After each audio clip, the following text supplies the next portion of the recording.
This is a review video for a certain scientific railgun episode 1, 2, and 3, a continuation off of what my last week's episode was for a certain magical index. We're just kind of flip-flop between these two series as we go along, so that way we can kind of see both sides of it, because basically railgun and index are kind of happening at the same time. So if we continued index, we would have gotten spoilers for railgun. So for that reason, we are switching over to railgun for a season, and then we'll go back to index, and then we'll go back to railgun again, so on and so forth. Just flip flopping between the two series because they're both happening at the same time, and hopefully later on we'll see how they interconnect and all kind of stuff. But it's happening in the same universe as Index, just the scientific side of things, basically, instead of the magic side of things, which is kind of cool. So click in the link in the description below to go watch my reaction, and then come back here to see my full thoughts, and theories about these episodes and what's to come next. So yeah, click away now or be spoiled as to what happened in these episodes. Okay, so this show is pretty funny. I like it a lot. It's definitely a twist on like the normal anime stuff that I'm used to watching. Because in typical anime fashion, it's always like, a perverted guy who always does like things to girls or whatever. So on and so forth. And most animes is always some kind of guy that does that. I guess in Fairy Tail it was a girl, but anyways, it's interesting to see an all-girl cast and having those kind of like pervert, tropes or whatever, or themes or whatever still there. It's just like, it's a girl doing it, whatever. In this case, it was two people because like there's two main girls. It's Makoto and Kuroko. Those the Judgment Girl and Bug Zapper, basically Railgun. They have like a relationship because they've been together, I guess, for like a month or so. They're roommates, and Kuroko really loves Makoto, so they have that relationship. Then Kuroko works with a girl called Kaziri. She is a level 1, but she works for Judgment, basically. And she is a roommate with Satin, which is who is a level 0. So those two have a relationship together, like in a way. I'm not sure entirely if they're, because they have the same hair and all that kind of stuff, hair color, I should say. So could be sisters kind of thing in a way, but at the same time, I don't think so. It could be something more kind of thing, just friends or more. But yeah, so it's kind of interesting, this show, because it's like there's 4 main girls, 2 know each other very well, 2 know each other very well, and then 1 on each group know each other very well. So it's just like there's like a 3 triangle, like complicated like thing going on there. Anyways, it's really cool to see the scientific side of the whole series and everything, because Index focused more on the magic side of things, and then like the whole world of magic, and then the scientific railgun is all about science and everything, like everything about the espers and the science side of everything, and everything leading to science, basically. The city, whereas Index did all stuff like in a way like outside the city, because this city's all about science and everything. So everything outside the city, like the churches and how people get the runes and all that kind of stuff. So it's really cool to see the science side of things and how they work. And I think that's maybe also slightly the reason why people like this show more than Index, or this spinoff instead of Index, is because it's in a way more relatable, because like science stuff, you're like, oh yeah, that can make sense, and you're kind of just, it's all like, I mean, some stuff like teleportation is something that that's a theory in like current time right now. I don't know if the future is gonna have like any teleportation stuff. Anyways, So yeah, right now it's just like you could look at most of the science stuff in the show and be like, that could happen, or have some kind of explanation for it.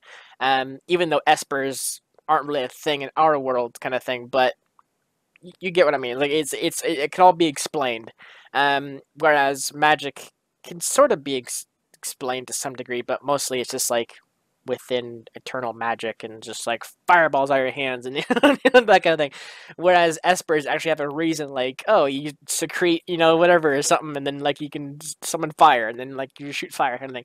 Um, but yeah, so I like Railgun a lot. It's really, really cool. It's a silly, like I said, it's weird having a show that is all female and like having half the main four be in a way not like, well, one of them for sure, Kuroko for sure, but two of them being a little bit pervy and everything. I mean, I guess Satin didn't really do too much. She was just kind of in a way teasing her or something like that. But it's weird seeing like that side of things. But it's not to say that it doesn't happen. Obviously, it happens. But in anime, it's something new that I haven't experienced. A lot of freaking shower scenes and that kind of thing, which very, I was so close to actually making this not safe for work, but it was a really fast scene. Like it only happened like, you know, 10 seconds, maybe 5 kind of thing. So it was over really quickly, is what I'm getting at. So it's a silly show.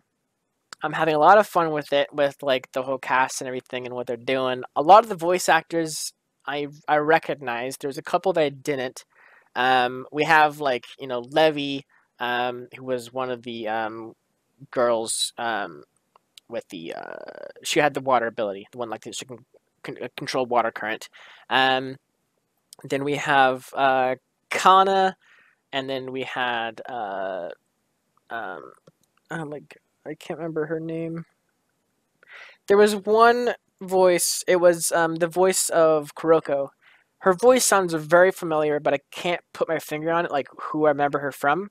Her voice from. Um, I don't know, but we do have Lucy as Kazuri. Um, so it's cool to see her in the show. I love the voice actor who does Lucy. She does a really good job. Um, she's got a very like memorable voice and everything. She's a really cool person. Um, Satin, I think. Crap, I can't remember Satin's voice. I think that was Kana. No. No. Kana was the fangirl. the girl with the fan. Like she always like, always hid behind the fan and like talked to people kind of thing. That was Kana, I believe. Yeah. So Kuroko and Satin are the two that I'm not sure 100% about. If I'm remembering correctly. I think because I could have sworn. No, okay, yeah. I had a suspicion that we might have heard Carla's voice actor. Um, but I don't think that was Carla. I might have just been hearing it wrong or just like a small whatever. Um, but I've seen so many animes that I'm bound to know at least some of what these girls have done in the past or whatever, or the future, whatever, depending on the orientation of when this show came out opposed to other shows that I've seen, kind of thing. But I'm sure that I've because like I said, they sound familiar.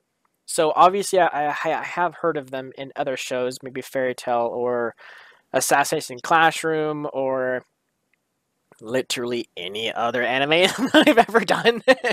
So if you guys know of the other roles that these girls have done, please let me know. I will love to read all of them. Just like have like Kuroko, she's done the voice for this girl and this girl and this girl and whatever, or guy, because sometimes you guys.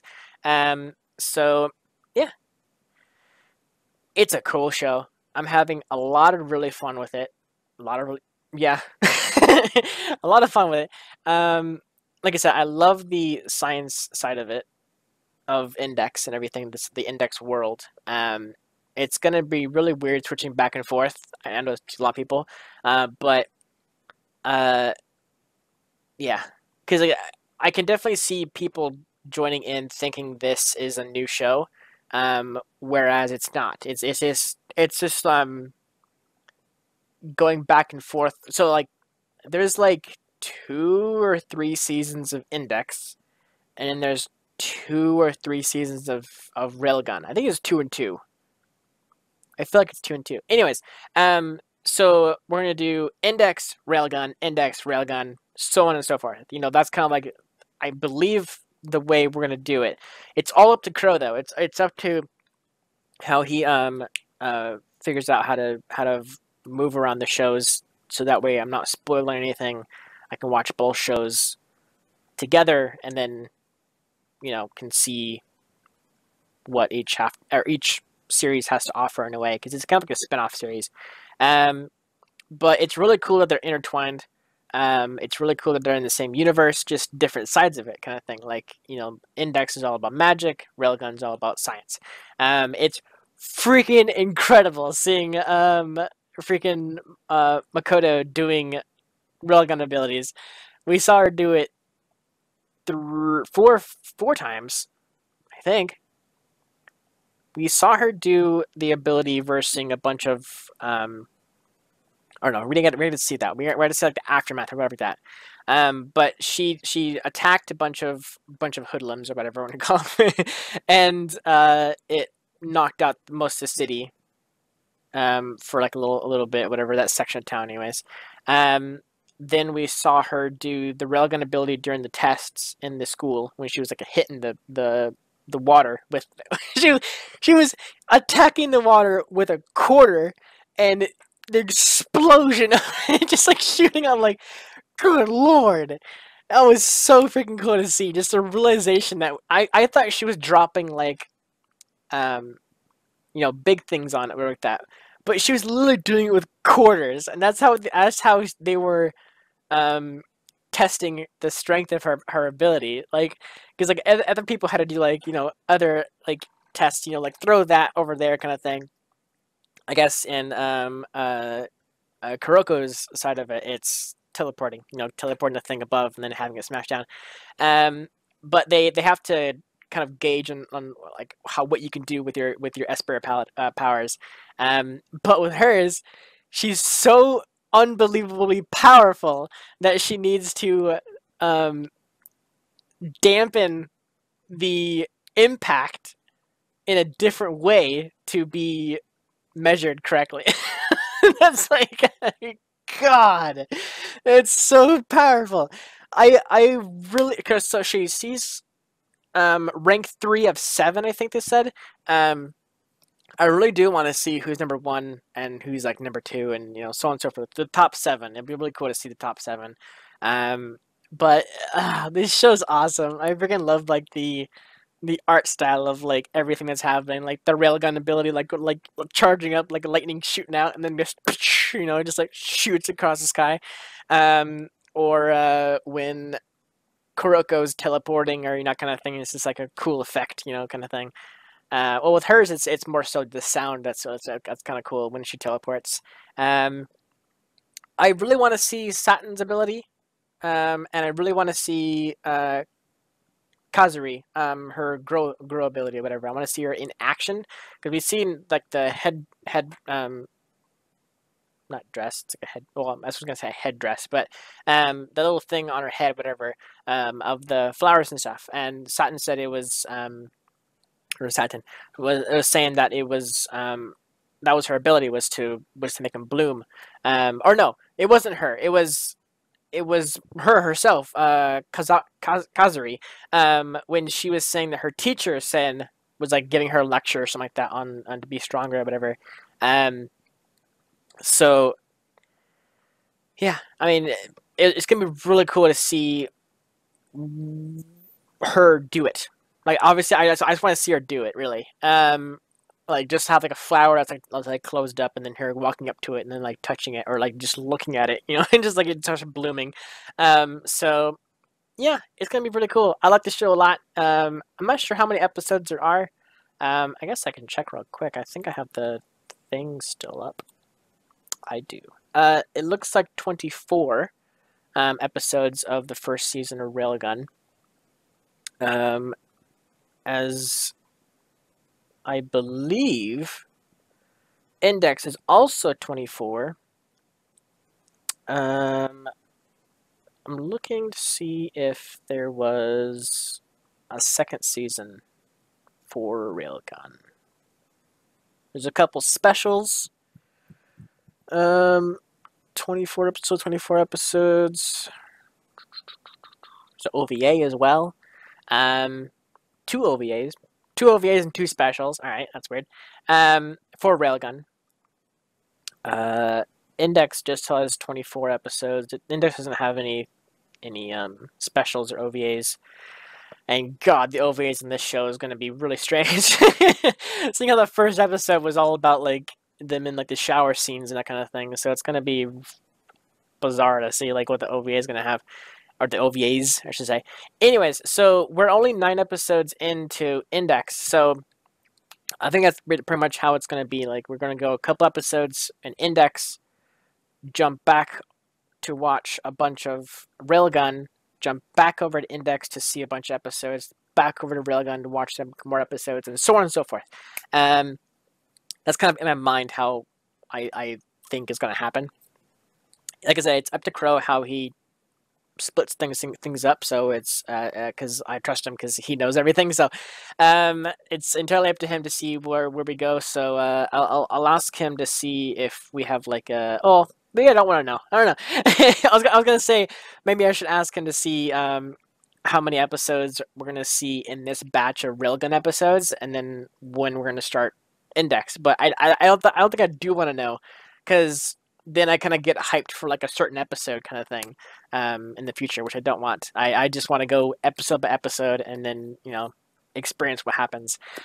So, yeah, I think that's about it. If there's anything that I missed that you would like me to mention or talk about, or have my talk about the certain thing or whatever, leave a comment down below. And I will talk to you guys down there and give you my thoughts and everything on the certain subject. I'm sure I missed a lot. I just kind of, in a way, talking about the series in general, the spin-off my series and my thoughts on it and kind of thing. I'm having a lot of fun with it. It's really, really cool. Yeah, should be a lot of fun next week. So next week should be about 3 or 4 episodes kind of thing. I'm assuming it's going to be more Railgun until we get up to a certain episode. And then we'll switch over kind of thing. So, yeah. Thank you so much for watching, and tune in next week for some more Railgun and all that good stuff. Take care, everybody. See ya.